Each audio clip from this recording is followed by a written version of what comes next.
रूस के राष्ट्रपति भारत दौरे पर आए तो पूरी दुनिया की निगाहें इस यात्रा पर रही।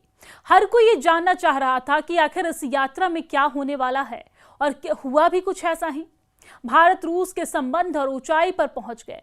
दोनों देशों ने एक दूसरे की दोस्ती को और मजबूत करने पर बात की है। 23वां रूस भारत वार्षिक शिखर सम्मेलन ऐसे समय में आयोजित हुआ जब वैश्विक स्तर पर तनाव चरम पर है।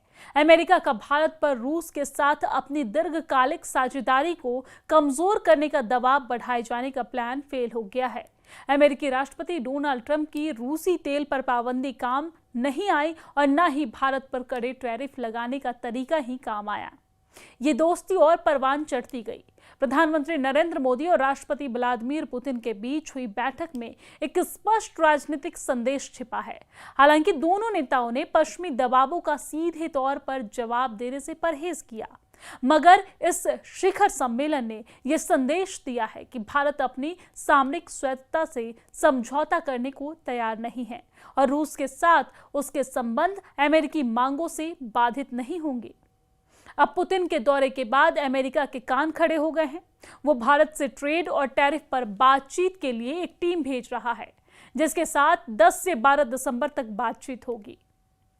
आपको जानकारी दे दें कि फर्स्ट पोस्ट की एक रिपोर्ट के अनुसार इस यात्रा से पहले ब्रिटेन, फ्रांस और जर्मनी के दूतों ने एक भारतीय अखबार में रूस की आलोचना करते हुए एक रेयर संयुक्त लेख प्रकाशित किया, जिसे असहमति जताते हुए एक पूर्व प्रयास के रूप में देखा गया। अमेरिका और पश्चिमी दबाव का विरोध करने और पुतिन की मेजबानी करने का भारत का दृढ़ संकल्प उनकी रणनीतिक स्वायत्तता और विशेष रूप से ऊर्जा और रक्षा के क्षेत्र में अपने मूल राष्ट्रीय हितों को प्राथमिकता देने का एक मजबूत दावा था। भारत ने रूस के साथ अपने दीर्घकालिक रक्षा सहयोग की पुष्टि की, जो सैन्य उपकरणों का उसका प्राथमिक स्रोत बना हुआ है, और इसमें पनडुब्बियों और लड़ाकू विमानों के लिए नए अनुबंधों और संयुक्त उत्पादन पहलों पर चर्चा की गई है। वही अमेरिका द्वारा विविधता लाने के लिए दबाव डाला जा रहा था। स्विफ्ट जैसी पश्चिमी नियंत्रित वित्तीय प्रणालियों को दरकिनार करने के लिए रूस ने राष्ट्रीय मुद्राओं में व्यापार को बढ़ावा दिया है और अपनी घरेलू वित्तीय संदेश प्रणाली के उपयोग का विस्तार किया है। इस प्रयास का ब्रिक्स जैसे मंचों से बल मिल रहा है, जिसका मकसद डॉलर आधारित वैश्विक वित्तीय प्रणाली के विकल्प विकसित करना है। रिपोर्ट के मुताबिक रूस की अर्थव्यवस्था पश्चिमी देशों की अपेक्षा के अनुसार ध्वस्त नहीं हुई है। मॉस्को ने अपनी वित्तीय व्यवस्था को स्थिर करने के लिए पूंजी नियंत्रण और पश्चिमी तकनीक के समानांतर आयात को वैध बनाने जैसे संकट प्रबंधन उपाय लागू किए हैं। रूस ने अपने विशाल प्राकृतिक संसाधन निर्यात जैसे कि तेल, गैस, धातु और अनाज को गैर पश्चिमी बाजारों, विशेष रूप से चीन और भारत की ओर सफलतापूर्वक पुनर्निर्देशित किया है।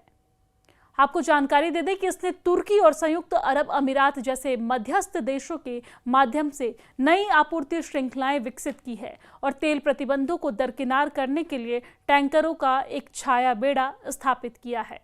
मोदी ने अपने अंतर्राष्ट्रीय साझेदारी को निर्धारित करते हुए भारत के संप्रभु अधिकार पर जोर दिया और उन्होंने बैठकों, समझौतों और बयानों के माध्यम से स्पष्ट किया है कि भारत को पक्ष चुनने के लिए मजबूर नहीं किया जा सकता है। पुतिन ने भी अमेरिकी प्रतिबंध नीति में कथित पाखंड के बारे में स्पष्ट रूप से बात की है।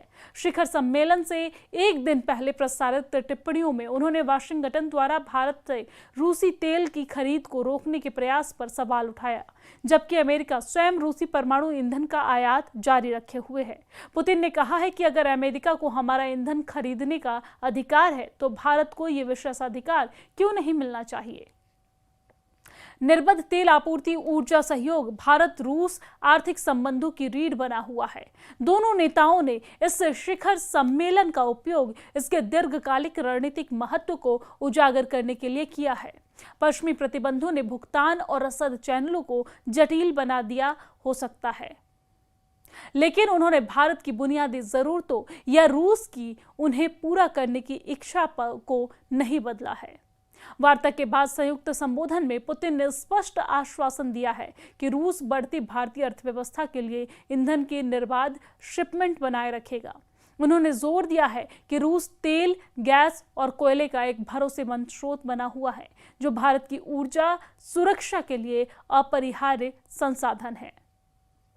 भारत रूस व्यापार 2021 में लगभग $13 बिलियन से बढ़कर 2024-25 में लगभग $69 बिलियन हो गया है, जो कि रियायती रूसी कच्चे तेल द्वारा संचालित था। लेकिन यह संरचना रूस के पक्ष में तेजी से एक तरफा होती जा रही है। शिखर सम्मेलन के दौरान मोदी और पुतिन ने उर्वरक, शिपिंग, ऊर्जा सहयोग और साथ ही साथ प्रवासन और गतिशीलता और रसद को कवर करने के लिए कई समझौते पर हस्ताक्षर भी किए हैं।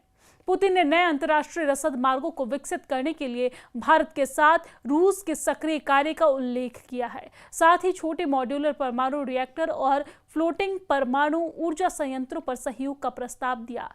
दोनों की दूरगामी तकनीकी और रणनीतिक निहितार्थ वाले क्षेत्र हैं।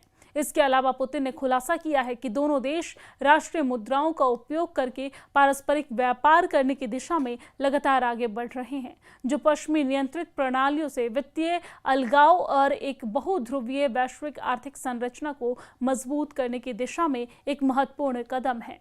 दोनों नेताओं ने 2030 तक द्विपक्षीय व्यापार को $100 अरब से अधिक करने के अपने लक्ष्य को दोहराया है। तो पुतिन के दौरे के तुरंत बाद अमेरिका के वार्ताकारों का एक दल 10 से 12 दिसंबर को भारत का दौरा करेगा, ताकि दोनों देशों के बीच द्विपक्षीय व्यापार समझौते के टैरिफ से संबंधित पहले चरण पर बातचीत को आगे बढ़ाया जा सके। तो अमेरिकी टीम का नेतृत्व उप संयुक्त राज्य अमेरिका व्यापार प्रतिनिधि रिक करेंगे। आपको जानकारी दे दें कि रूसी कच्चे तेल की खरीद के कारण अमेरिकी बाजार में प्रवेश करने वाले भारतीय सामानों पर 25% टैरिफ और 25% अतिरिक्त जुर्माना लगाए जाने के बाद अमेरिकी अधिकारी की ये दूसरी यात्रा है।